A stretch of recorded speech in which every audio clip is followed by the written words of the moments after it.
काफिरी अच्छी है शौक, रूह अगर पाक हो, खुदा की इबादत भी नाकाम होगी अगर इरादे खराब हो। So welcome friends, welcome to our channel. तेरा शुक्र है। जो आज का टॉपिक है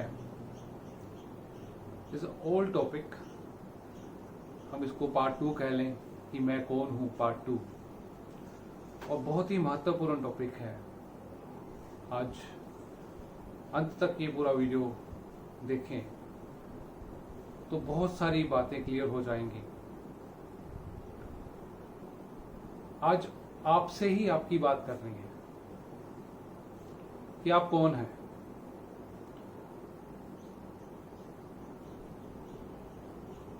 हम अक्सर कहते हैं कि आत्मा की बात करते हैं, फिर परमात्मा की बात करते हैं। हम देखें कि ये सिर्फ बातें ही तो नहीं रह गई।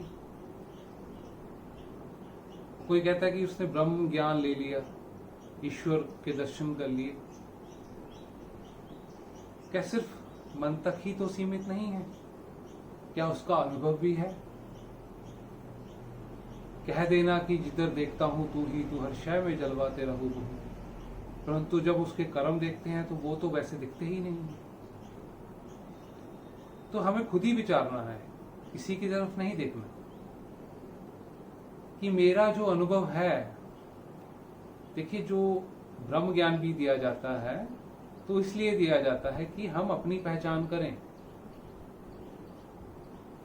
तो God realization is self realization. At the final यही है कि हम सेल्फ को जानते हैं या नहीं जानते।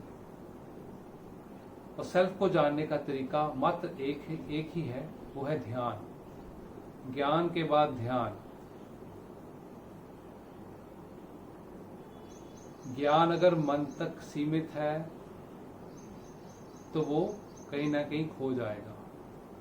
हम देखते रहते हैं अक्सर संसार में कि मन तक ही सीमित रहता है, कि ऊपर ऊपर तैरने वाला हासिल क्या कर पाएगा, गहराई में जाने वाला मोती चुन कर लाएगा। क्लियर कट शब्दों में है ये कि अगर मन तक सीमित है ज्ञान तो फिर वो ऊपर ऊपर ही तैर रहा है। वहां पर लालसाएं, माया छाई रहेगी उसके ऊपर, भरम छाए रहेंगे, पद पदवियां छाई रहेंगी, परंतु कोई विरला ही होता है उससे पार निकल जाता है। वो मन के पार हो जाता है, और मन के पार जाकर वो खुद को जान लेता है, सेल्फ रियलाइज कर लेता है कि वो आत्मा है। परंतु आत्मा शरीरों में रह रहकर खुद को शरीर ही समझने लगी है। दास ने पहले ही एक शेर बोला था कि काफिरी अच्छी है शौक, रूह अगर पाक हो, खुदा की इबादत भी नाकाम होगी अगर इरादे खराब हो। कि काफिर हो जाए अच्छी बात है, कि खुदा को नहीं मानता, गुरु को नहीं मानता। रूह अगर पाक हो, रूह पाक होनी चाहिए, कि खुदा की इबादत भी नाकाम होगी अगर इरादे खराब हो। अगर इरादे ही खराब हैं तो खुदा की इबादत काम नहीं करेगी।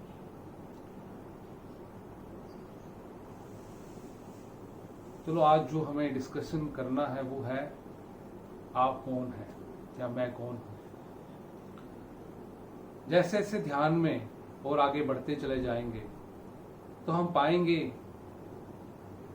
कि मैं शरीर नहीं हूं, मैं कुछ इससे अलग हूं। जब और गहराई में जाएंगे तो मैं देख लूंगा कि मैं मन भी नहीं हूं, मैं विचार भी नहीं हूं, मैं याद भी नहीं हूं, क्योंकि ये मन, ये यादें, ये विचार ही हमें तकलीफ देते हैं। तो वो मैं नहीं हूं।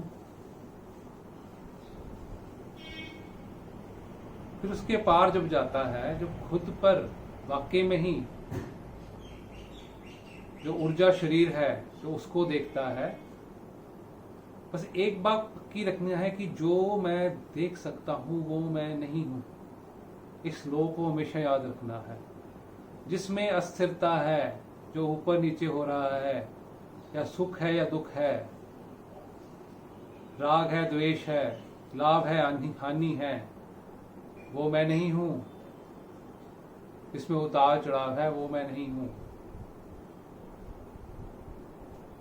तो जैसे जैसे हम ध्यान में और आगे बढ़ते चले जाएंगे, वैसे वैसे हम अपने जो हमारा असली स्वरूप है, हम उसको जान जाएंगे।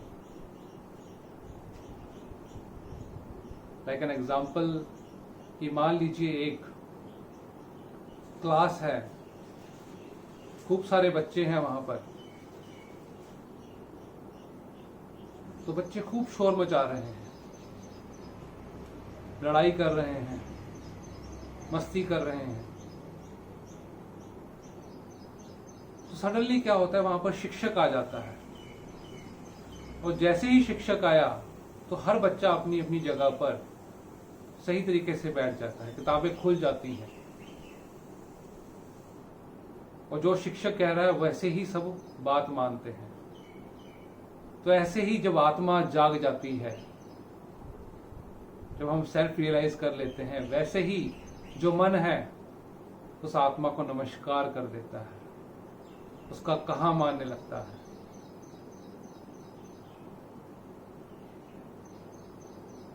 एक एग्जाम्पल और दास रखेगा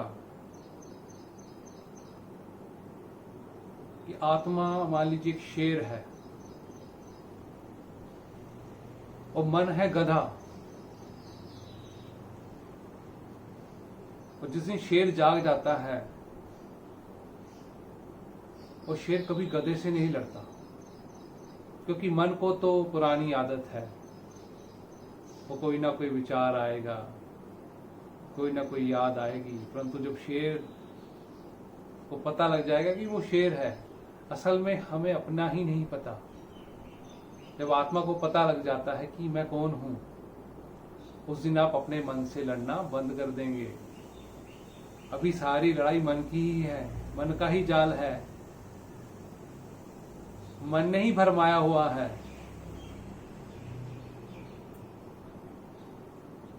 मन ही द्वैत दिखाता है, द्वंद करता है पैदा। जब बात आत्मा की आती है, वहां कोई द्वंद नहीं है, वहां सिर्फ परम शांति है, परम आनंद है। परंतु हम सिर्फ मन तक ही सीमित रहते हैं, और मन को कंट्रोल करने की विधियां बताई जाती हैं संसार में। धर्म गुरु बताते हैं कि मन को कैसे कंट्रोल करते हैं, परंतु आखिर में वो इंसान हार जाता है, वो मन पर कभी काबू नहीं कर पाता, क्योंकि उसने ध्यान की विधि को नहीं अपनाया। गौतम बुद्ध जी ने सही कहा था कि अपना दीपक खुद बनो। ज्ञान तो उन्होंने कई गुरुओं से लिया, पर फाइनली जब उनको तसल्ली नहीं हुई, जब वो परम शांति अनुभव नहीं हुई, तो उन्होंने खुद वो ध्यान की विधि को अपनाया। तो फिर वो प्राप्त किया, वाकई में ही परम आनंद था, परम शांति वाला था। उन्होंने खुद को प्राप्त किया, वो खुद को जान गए। इसलिए खुद को जानना है। वो अक्सर हम देखते हैं समाज का जैसे भी ताना बाना है, या इस भारतवर्ष का जैसा भी ताना बाना शुरू से रहा है, कि पहले 25 साल तक ब्रह्मचर्य, फिर 50 साल तक ग्रस्त जीवन, फिर वानप्रस्थ, फिर उसके बाद बोला गया कि सन्यास। और जब तक सन्यास की बारी आती तब तक तो शक्तिहीन हो चुका होता है इंसान। समझने वाली बात है कि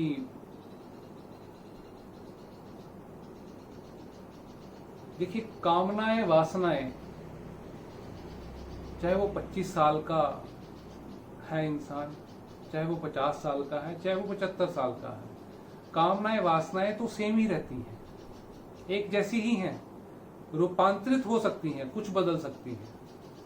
25 साल के पास भी वही कामनाएं वासनाएं हैं, 50 साल वाले के पास भी वही हैं, और 75 साल वाले के पास भी वही हैं। परंतु अंतर कहां पर आ जाता है? अंतर उनकी शक्ति में आ जाता है। मान लीजिए ये कामना वासना है, परंतु ये शक्ति है।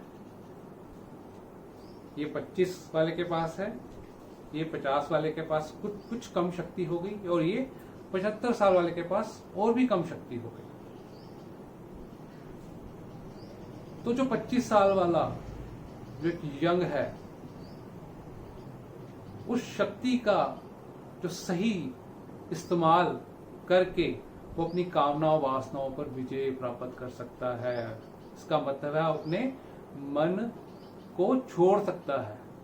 इसका गहरे का मतलब दास बताए कि गहराई में कि वो अपने मन से दूर हट सकता है, मन को देख सकता है। और लो ये कहता है कि जब हम मन को देख लेते हैं, विचारों को देख लेते हैं, मेमोरी को देख लेते हैं, और जो भी हम देख रहे हैं वो हम नहीं हैं, तो वो अपने मन को जीत लेता है। मन को जीत लेना बात अलग है, वो कहने में आ जाती है मन को जीत लेना। मन से परे हो जाओगे तो मन अपने आप ही शांत हो जाए। हम मन को एनर्जी देते हैं।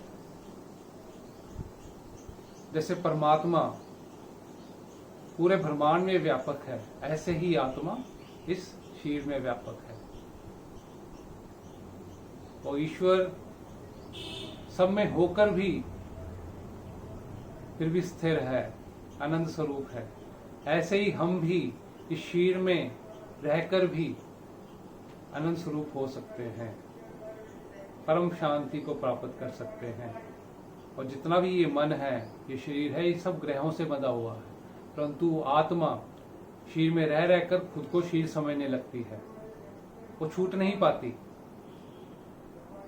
देखिए, जो जागा हुआ है वही जगा सकता है, जो सोया हुआ है वो किसी को नहीं जगा सकता। जो आत्मा जाग गई है वो दूसरे को जगा सकती है, वो समझा सकती है, बता सकती है। इसलिए जागना जरूरी है, आत्मा का जागना जरूरी है। हमें सेल्फ को पहचानना है। ईश्वर को पहचानना बहुत बड़ी बात नहीं है, हर जगह मौजूद है। अंग संग यही तो है